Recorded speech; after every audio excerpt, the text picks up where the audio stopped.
श्याम राधे श्याम जय जय राधे श्याम।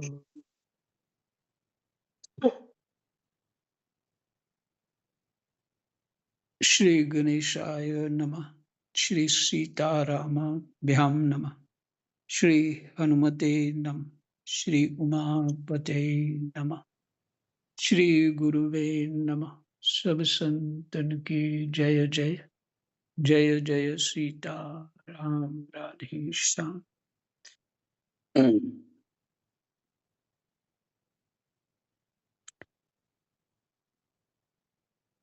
श्रीमद् भागवत महापुराण द्वितीय स्कंद चौथा अध्याय। प्रसंग है राजा का सृष्टि विषयक प्रश्न और सुखदेव जी का कथा आरंभ।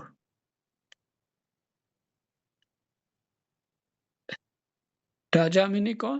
परीक्षित जी महाराज। राजा का सृष्टि विषयक प्रश्न और सुखदेव जी का कथा आरंभ।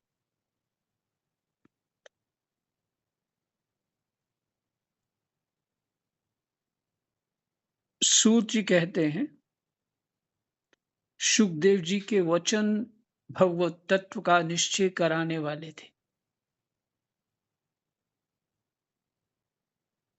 सुखदेव जी के वचन भगवत तत्व का निश्चय कराने वाले थे।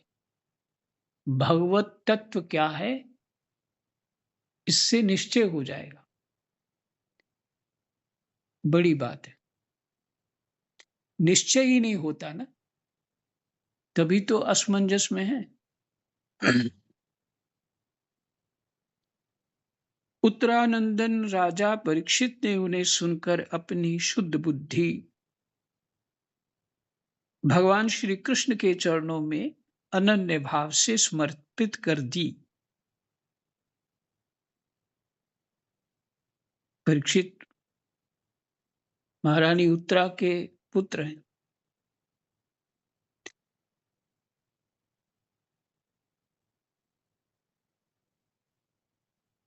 शुद्ध बुद्धि, अशुद्ध तो अर्पण भी नहीं हो सकती, क्योंकि उसमें योग्यता ही नहीं होती। भगवान श्री कृष्ण के चरणों में अनन्य भाव से समर्पित कर दी। शरीर, पत्नी, पुत्र, महल, पशु, धन, भाई बंधु और निष्कंटक राज्य में नित्य के अभ्यास के कारण उनकी दृढ़ ममता हो गई थी।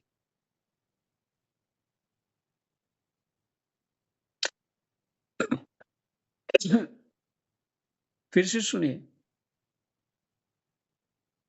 शरीर, अपना शरीर, ये हो गया देह। पत्नी, पुत्र, महल, पशु, धन, भाई बंधु और निष्कंटक राज्य में नित्य के अभ्यास के कारण उनकी दृढ़ ममता हो गई थी। और ये हो गया गेह। इसमें सब आ गए। ग्रह में सभी वस्तु होती है ना, तो सभी वस्तुएं आ गई। तो किससे ममता बढ़ी? उनके लिए विचार करना, काम करना, उनके लिए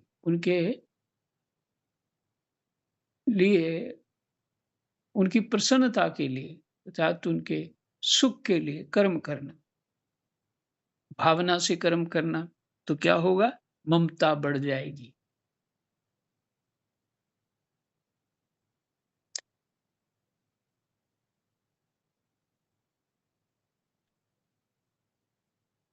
अभ्यास जो करते हैं, वही अभ्यास को गुरु लोग जीव के अभ्यास को बदल देते हैं। सेवा पूजा करो, नाम जप करो, करते करते अपना अभ्यास ठीक से करते-करते। इसलिए कहा, ठीक से करने का अर्थ क्या है? तत्परा संयत इंद्रिया, तत्पर होकर के। संयत इंद्रिय का अर्थ है कि उन विषयों में जो पहले सुख ले रहे थे, उसको छोड़ो, संयत इंद्रिय हो जाओ।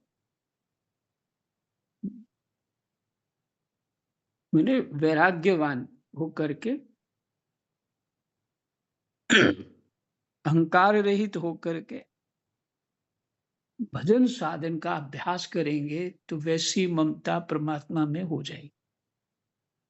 जब वो ममता, वो साधन जो करवा देता है, इस तरह की आसक्ति परमात्मा में करा देता है, तो वो श्रद्धा भक्ति कहलाती है। क्योंकि वो सत वस्तु है। और अज्ञान से जो संसार में हमने देह और गेह में ममता बना ली है, सेवा इत्यादि के द्वारा, वो असत है। तो उसका परिणाम क्या हो रहा है? अशुद्धि। उनके लिए ही रोना-धोना हो जाता है और अपनी मति उनके अधीन हो जाती है। जिसके लिए आप करते रहे सारा जीवन काम, वो आपको 2 शब्द बोल दे खराब, तो फिर हमें कितना दुःख हो जाता है। जिसका अर्थ ये है कि हमने जागते हुए कार्य नहीं किया है, सोते हुए ही कार्य किया, अर्थात मोह में ही किया है, ज्ञान में नहीं किया। तो दुःख किस बात का? वो कर्तव्य था हमारा, कर दिया, बस खत्म। उनसे कोई आशा मत रखो। तब तो धर्म हो गया। कर्तव्य था, कर दिया, धर्म है। अब उनसे भी आशा कर रहे हैं। तो ममता, तो यही ममता है ना जो हमें अंधा कर रही है। फिर से सुन लीजिए।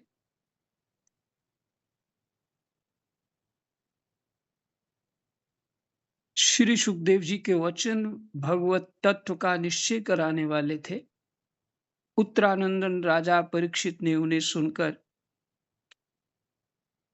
अपनी शुद्ध बुद्धि भगवान श्री कृष्ण के चरणों में अनन्य भाव से समर्पित कर दी।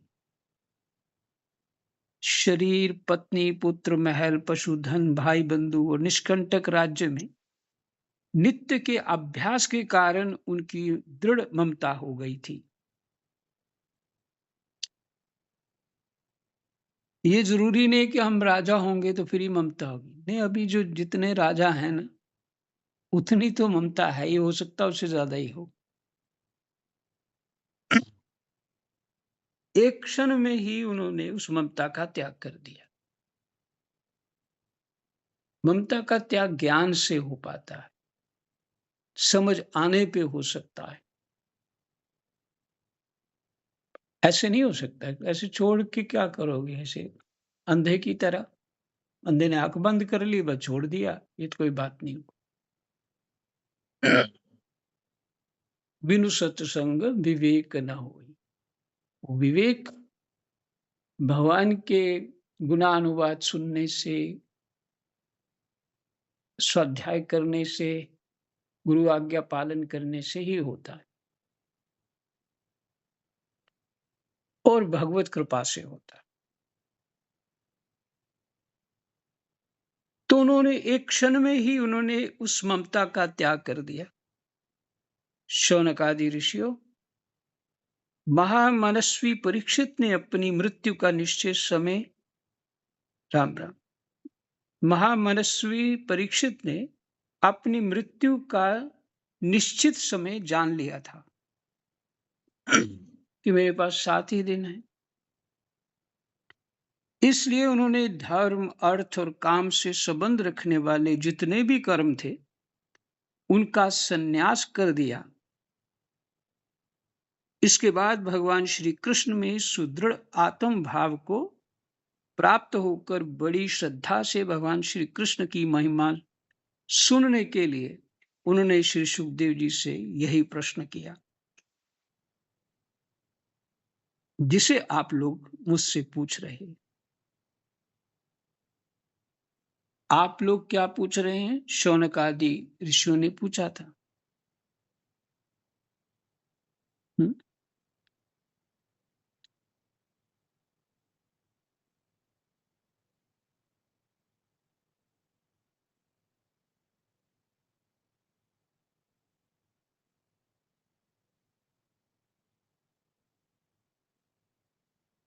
भगवान की रसमय लीला कथा में ही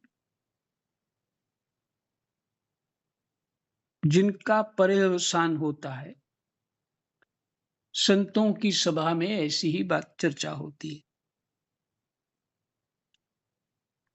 और वही आप सुनाइए कि भगवान सुखदेव जी ने क्या उत्तर दिया? तो वही सूत जी शौनक आदि ऋषियों को कह रहे हैं, जो आप पूछ रहे हैं, वो मैं बता रहा हूँ।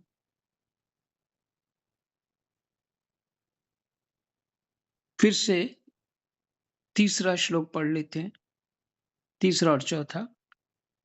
शौनक आदि ऋषियों, महामनस्वी परीक्षित ने अपनी मृत्यु का निश्चित समय जान लिया था।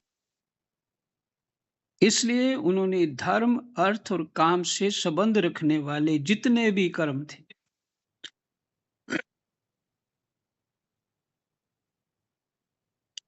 आपको पता है कि समय थोड़ा बहुत रह गया है, ये पता नहीं कितना है। फिर भी अभ्यास के कारण हम जो पहले कर्म करते थे, वही धर्म, अर्थ, काम, मोक्ष के लिए, माने धर्म, अर्थ के कार्य जो करते थे, अभी भी अभ्यासवश करते जा रहे हैं। कभी पुण्य मान करके, कभी धर्म मान करके, हाँ, कभी ऐसा भी मोह कर लेते हैं कि स्वास्थ्य के लिए कुछ करना चाहिए, हिलना-जुलना चाहिए। लेकिन कैसा हिलना-जुलना चाहिए वो नहीं पता। तो अपनी चित्त वृत्ति को परमात्मा में जोड़ना अनिवार्य है। इसलिए उन्होंने कहा कि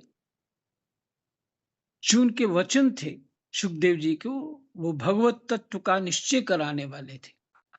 निश्चय कुछ होगा तभी ना जोड़ पाएँगे। निश्चय ही नहीं हो रहा कि मेरा धर्म क्या है, समय कर्तव्य क्या है मेरा। परीक्षित जी को तो पहले भी ज्ञान था, लेकिन अब जो है, जो थोड़ी-सी कमी थी, संत लोग यही बता थोड़ी-सी कमी थी। अच्छा ये थोड़ा रह गया, ये कर लेते हैं, ये कर लेते हैं, ये कर लेते हैं। चलो भजन तो हम पता है निश्चय कर लिया, भजन ही करना है, पर वो दिन बीतते जा रहे हैं। अब भगवत कृपा है, ये है। और परीक्षित जी ने कहा भी कि ये उस बालक का श्राप नहीं है, ऋषिपुत्र का श्राप नहीं है, ये भगवत कृपा है। क्योंकि मैं ही उस स्वप्न को नहीं छोड़ रहा हूँ, मैं और सोना चाहता हूँ।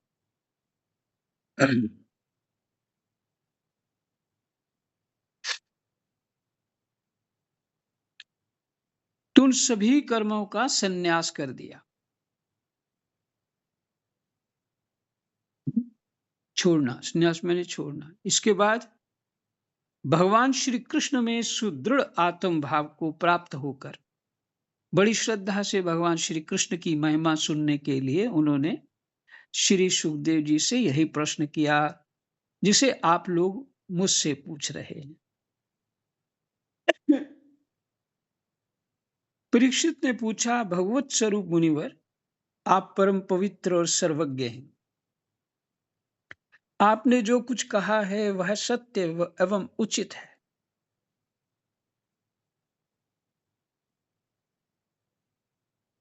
सब कुछ जानने वाले और पवित्र हैं। जो कह रहे हैं वो सत्य है। आप ज्यों-ज्यों भगवान की कथा कहते जा रहे हैं, त्यों-त्यों मेरे अज्ञान का पर्दा फटता जा रहा है। मैं आपसे फिर भी यह जानना चाहता हूँ कि भगवान अपनी माया से इस संसार की सृष्टि कैसे करते हैं?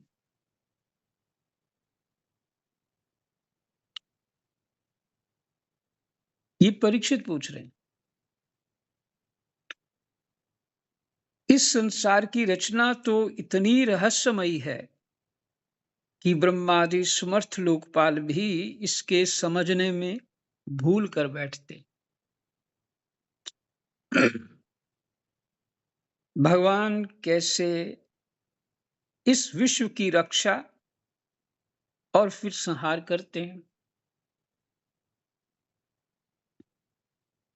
अनंत शक्ति परमात्मा किन-किन शक्तियों का आश्रय लेकर अपने आप को ही खिलौने बनाकर खेलते हैं।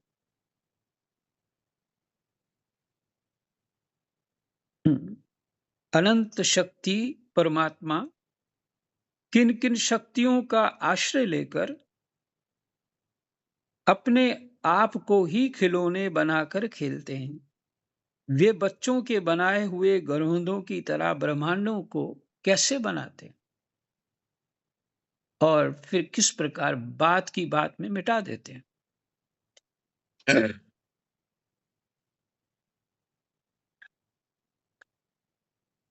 भगवान जो है,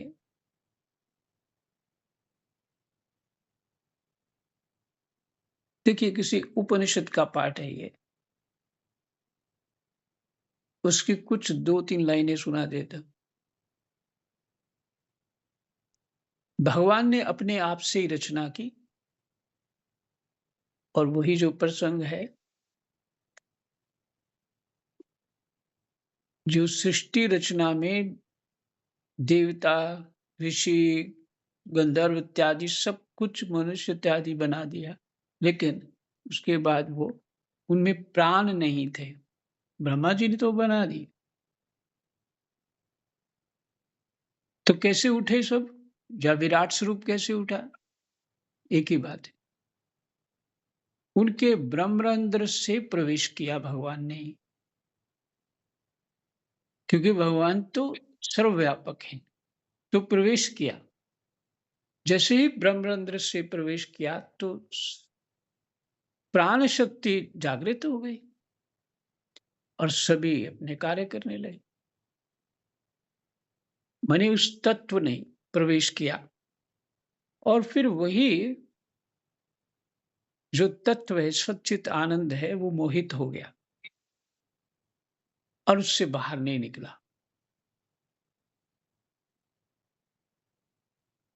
और जो पीछे पाठ सुना आपने, उसमें कहा योगी को कि अपने प्राणों को समेट करके ब्रह्मरंध्र से अपने आप को निकाल दे। यही कहा पीछे। ब्रह्मरंध्र फिर से बता दूं कि यहाँ शिखा होती है, वहां पे होता है। वो जगह बहुत कमजोर होती है, बड़ों की भी कमजोर होती है, बच्चे की भी बहुत सूक्ष्म होती है, मने सॉफ्ट होती है। तो वो भगवान ऐसे ही निकलेंगे बाहर। जो आवरणों का वर्णन है, इस तरह से प्रवेश किया। इसका इसकी इस तात्पर्य क्या निकला कि ये जो सब खिलौने बने हुए, भगवान ही बने हुए।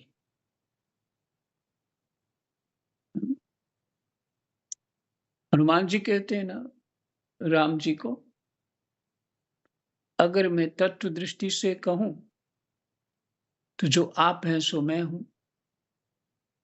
भक्ति की दृष्टि से मैं सेवक हूं, आप स्वामी हैं। ये उस प्रसंग में पूछा गया। भगवान ने रामायण जी के प्रसंग में कहा था कि ये जो चंद्रमा है, इसमें कालिमा क्या है? हैं? तो उन्होंने कहा प्रभु ये आपकी परछाई है। तो बहुत चौपाई बहुत बढ़िया है वो, मुझे अभी स्मृति में नहीं आ रही। प्रभु चंद्रमा आपका ध्यान करते हुए ऐसा कुछ था। वो वो जो सांवला-सांवला है ना, भी चंद्रमा वो आपकी छवि है। तो वहाँ बिल्कुल वही घटता है, बात के जैसी दृष्टि होती है वैसी सृष्टि देखी दिखाई देती है। और सूर्य और दूसरों ने कहा था कि ये भूगोल-वूगोल की बातें करी थी और किसी ने कहा था कि ये जो चंद्रमा में जो दाग है, ग्रहण इत्यादि की पता नहीं क्या कुछ ऐसा था। अभी पूरी बात याद नहीं।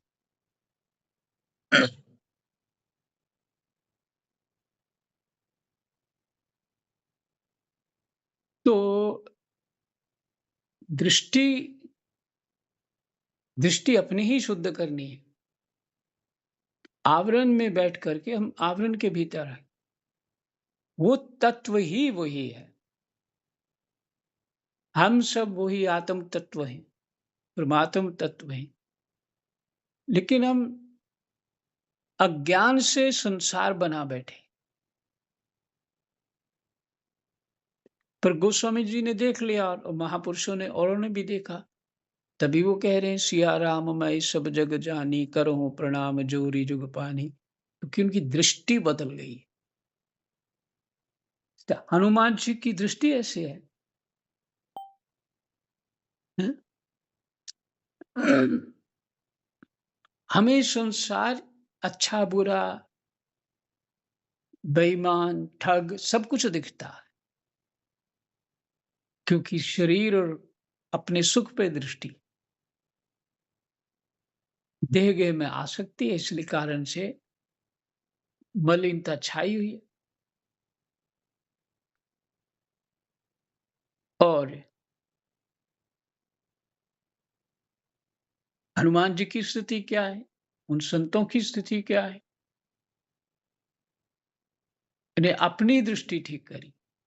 तो ये अपनी दृष्टि ठीक करके ही उस ब्रह्मरंध्र से योग से निकला जा सकता है।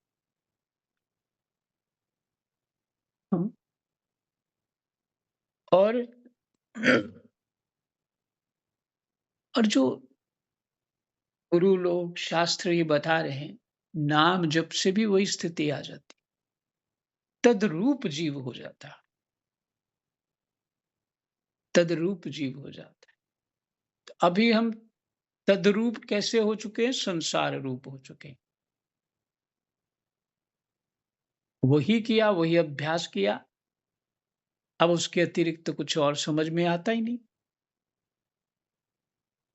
तो जब जो गुरुओं ने साधन बताया वो साधन संसार से वैराग्य करके मन से माने वैराग्य मैंने संसार में रुचियाँ, सुख-दुःख के प्रभाव को पीछे करके कि जो हो रहा है सब ठीक हो रहा है, भगवान दिखने वाले।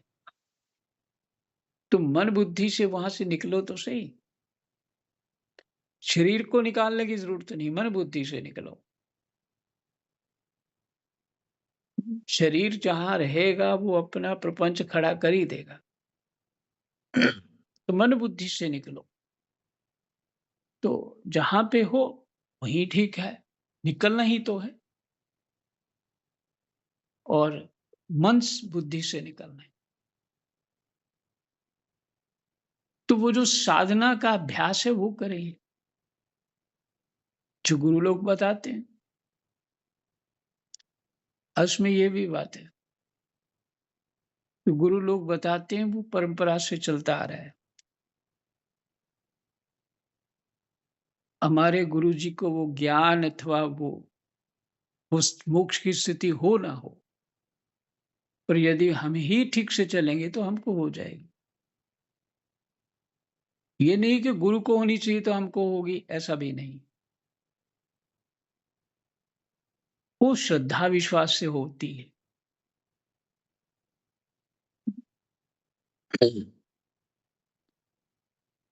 शास्त्र भी गुरु है।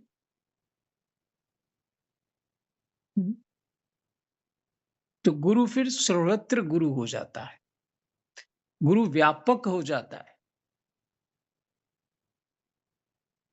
जब गुरु सर्वत्र या व्यापक हो जाएगा, तो वह अहंकार कैसे कहाँ रहेगा? क्योंकि हर वस्तु जो है उसके लिए उपदेश है। जो संसार के अच्छे-बुरे व्यवहार है हो रहे हैं उसके साथ, जैसे तितिक्षु ब्राह्मण, वो सब उपदेश है। परीक्षित देखिए अभी श्राप मिला तो क्या भगवान की कृपा है। तो हृदय में गुरु बैठा है ना तभी ऐसा बोल सके वो। तो भगवान प्रवेश किए हैं सभी जीवों को, अपने आप को ही खिलौना बनाया है और अपने आप ही तोड़ते रहते हैं। तो ये प्रश्न नहीं उठता, दुनिया बनाने वाले काहे को दुनिया बनाए? प्रश्न ही नहीं उठता। ये अज्ञान में उठता है, यदि ज्ञान हो जाए तो फिर नहीं उठता। भगवान श्री हरि की लीलाएं बड़ी ही अद्भुत अचिंत्य है। इसमें संदेह नहीं कि बड़े-बड़े विद्वानों के लिए भी उनकी लीला का रहस्य समझना अत्यंत कठिन प्रतीत होता है। किस लिए है, क्यों है ये लीला भगवान की? विद्वानों के लिए भी वो रहस्य समझना कठिन है। भगवान तो अकेले ही हैं। वे बहुत से कर्म करने के लिए पुरुष रूप से प्रकृति के विभिन्न गुणों को एक साथ ही धारण करते हैं। भगवान तो अकेले ही हैं। कोई दूसरा है ही नहीं, अद्वितीय हैं।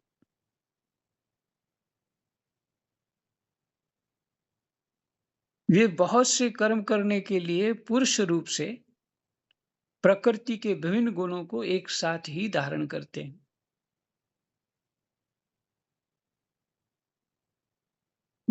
देखिए ये स्थूल शरीर हमारा क्या है? प्रकृति के विभिन्न हुँ, गुणों के गुण रूप ही तो है, धारण किया हुआ।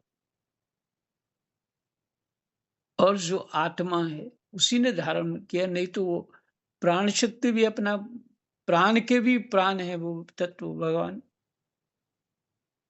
तो नहीं तो प्राण भी उठ नहीं पाया। जब तक ब्रह्मरंध्र द्वार से भगवान ने प्रवेश नहीं किया, तब तक नहीं उठ पाया। जो प्रवेश किया तो सारे जो हैं वो कार्यशील हो गए।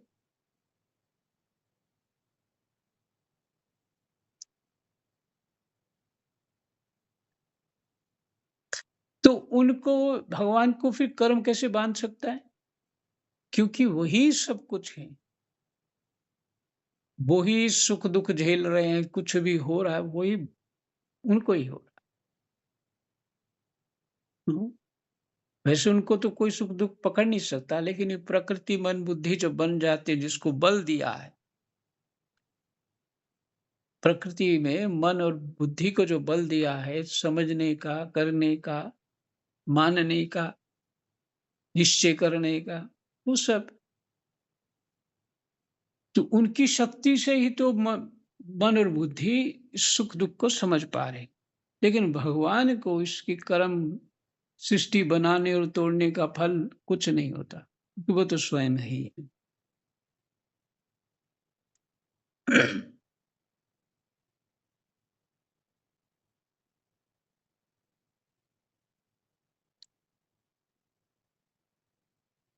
अथवा अनेकों अवतार ग्रहण करके उन्हें क्रमशः धारण करते हैं।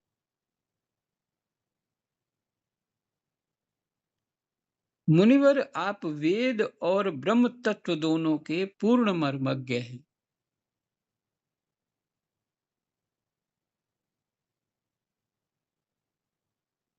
ये परीक्षित ने प्रश्न किया सुखदेव जी से। ये प्रश्न सूत जी शौनक आदि ऋषियों को सुना रहे हैं कि परीक्षित ने क्या प्रश्न किया और सुखदेव जी ने क्या उत्तर दिया। इसलिए मेरे इस संदेह का निवारण कीजिए। सूत जी कहते हैं जब राजा परीक्षित ने भगवान के गुणों का वर्णन करने के लिए उनसे इस प्रकार प्रार्थना की, तब श्री सुखदेव जी ने भगवान श्री कृष्ण का बार-बार स्मरण करके अपना प्रवचन प्रारंभ किया।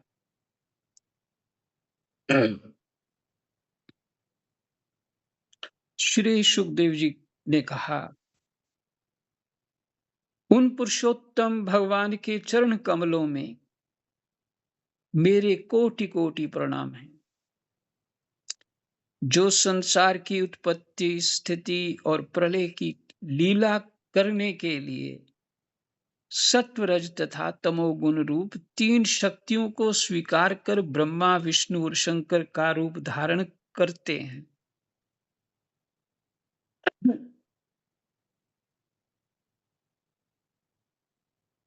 जो समस्त चर अचर प्राणियों के हृदय में अंतर्यामी रूप से विराजमान है,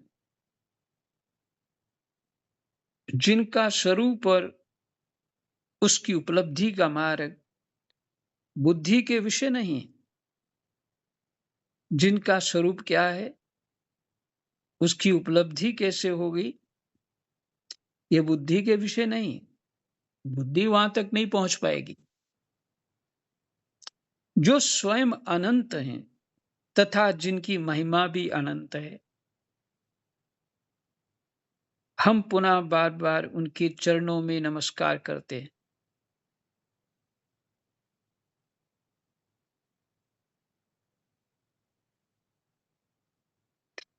जो सत्पुरुषों का दुख मिटाकर उन्हें अपने प्रेम का दान करते हैं, दुष्टों की सांसारिक बढ़ती रोककर उन्हें मुक्ति देते हैं।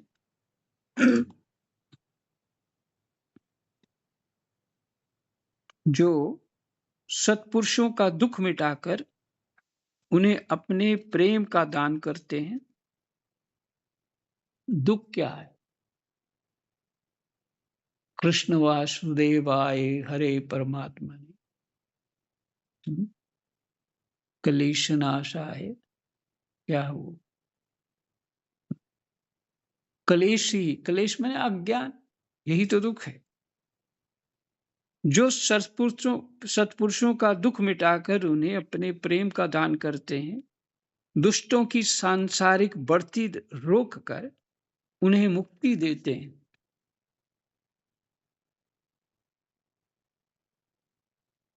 तथा जो लोग परमहंस आश्रम में स्थित हैं, उच्च स्थिति में है, परमहंस में नहीं, उच्च स्थिति में। सुखदेव महाराज जी परमहंस हैं। उन्हें उनकी भी अभीष्ट वस्तु का दान करते हैं। अभीष्ट वस्तु क्या है? भगवान, उनकी और तो कोई हो ही नहीं सकती, क्योंकि चर अचर समस्त प्राणी उन्हीं की मूर्ति है। चर अचर समस्त प्राणी उन्हीं की मूर्ति है। संसार में जितना अच्छा बुरा जो कुछ भी देख रहे हो, ये सब वही है।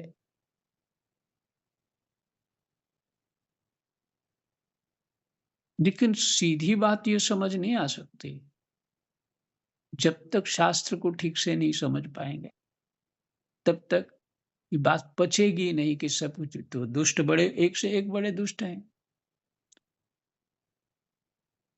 क्योंकि वो पहले कहा ना, सत्व रज तम, तो तम में तो वो फिर होता ही है बेबुद्धिपना। तो जिसमें पास बुद्धि नहीं होती वो कुछ भी कर सकता।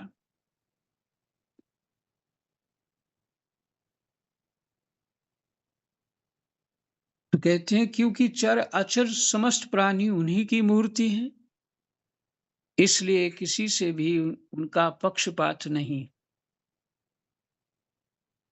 कोई प्रिय है, कोई अप्रिय है, ऐसा नहीं। जो बड़े ही भक्त वत्सल हैं और हठ पूर्वक भक्तिहीन साधन करने वाले लोग, जिनकी छाया भी नहीं छू सकते, जो बड़े ही भक्त वत्सल हैं, भक्ति का आदर करने वाले भगवान हैं, और हठ पूर्वक भक्तिहीन हठ पूर्वक साधन करते हैं पर भक्तिहीन हैं, जिनकी छाया भी नहीं छू सकते। भक्ति के बिना वो अपने बल से भगवान की छाया भी छू नहीं सकते, समझ नहीं सकते। जिनके समान भी किसी का ऐश्वर्य नहीं, फिर उससे अधिक तो हो ही कैसे सकता है।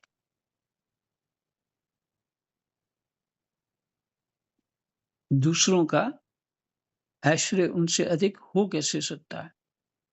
तथा ऐसे ऐश्वर्य से युक्त होकर जो निरंतर ब्रह्म स्वरूप अपने धाम में विहार करते हैं, उन भगवान श्री कृष्ण को मैं बार बार नमस्कार करता हूँ। सुखदेव जी कह रहे यही विश्राम। श्लोक संख्या 13 तक पाठ हो गया। कृष्णाय वासुदेवाय